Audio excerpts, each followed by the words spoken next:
Elon, a huge day for Tesla, the company going public. Why now? Well, a number of reasons. We actually don't need the IPO proceeds for the Model S engineering and production. A lot of people think we do, but that's actually taken care of with the DOE loan and with pre-existing investment. This is the Model S, by the way, this is folks, Model S, right. rolling out in 2012. Right. The reason for the IPO was actually to raise funds for parallel development of some additional variations on the Model S platform, to give us a little bit of additional cushion in case the Model S takes longer than expected, and also to provide some small amount of liquidity for myself and others that are in the IPO. I'm only selling 5% of my holdings, and I don't intend to sell any more, to be clear. And that's part of the DOE agreement. You have to hold on to about 65%, correct? Yeah, of my holdings, yes. Of your holdings. All right, let's talk about the Model S.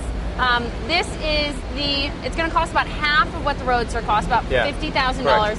The goal is to have this roll out in 2012, but yes. You just said in case it takes longer than expected. That's a really aggressive timeline. I mean, do you really think that you can get these out and running 20,000 of them by 2012 as the hope is?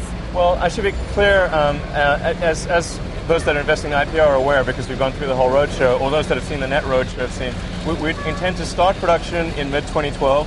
It always takes a little bit of time to spool up the production line, so we expect to be at the 20,000 unit a year run rate by early 2013. So 2013 would be the first year we would do the 20,000 units. It's good to clear that up for a lot of folks. It's publicly known that you've poured pretty much your entire fortune into Tesla. Oh, I should clarify that. There's an amazing amount of inaccuracy out there. So I've put about half of the proceeds that I got from PayPal into Tesla. Okay. The other half into SpaceX. Technically about 60% SpaceX, 40% Tesla. But yes, between SpaceX, Tesla, and a third company, SolarCity, I'm all in. All chips in. All in? Yeah. All in. So are you worried about the company's cash position, or does this IPO really make you confident in it?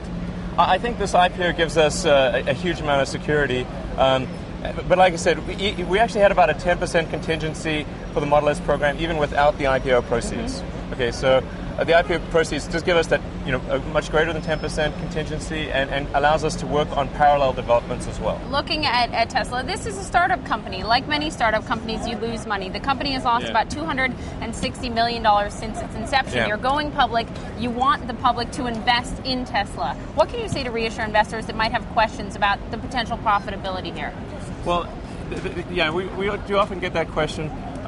The thing that's important to bear in mind is that if Tesla just decided to be a sports car company and sell powertrains to other companies like to Daimler and to Toyota, we would be profitable. That's an important consideration. However, we're choosing not to do that. We're choosing instead to reinvest those profits and raise additional money to increase the production volume and produce the Model S, which is 30 times more production volume, maybe 40 times more production volume than our sports car.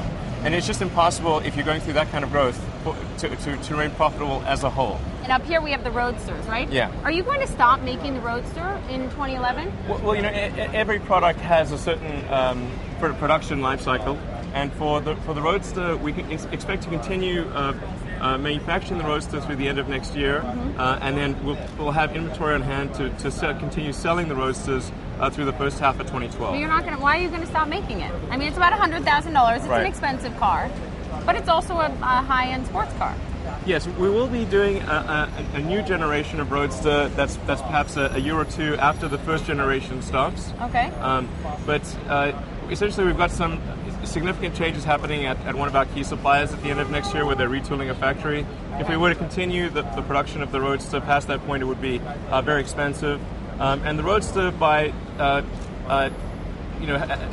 if continuing sales through the first half of 2012, the Roadster does give us a good period of time, a good production run of the Roadster. We feel comfortable stopping that first generation and actually making it much more of a collector's item as well. So when people are buying the car... I see what you're trying to do here. You don't make a ton of them so they get even, people want them even more. Well, I think there is some scarcity value. It's sort of like, imagine if you had the opportunity to own the first Porsche, or the first Mercedes, or the first... Ferrari or something like that. Is this what you see Tesla becoming, as big as Ferrari? Well, I think much bigger than Ferrari, but and hopefully bigger than Porsche.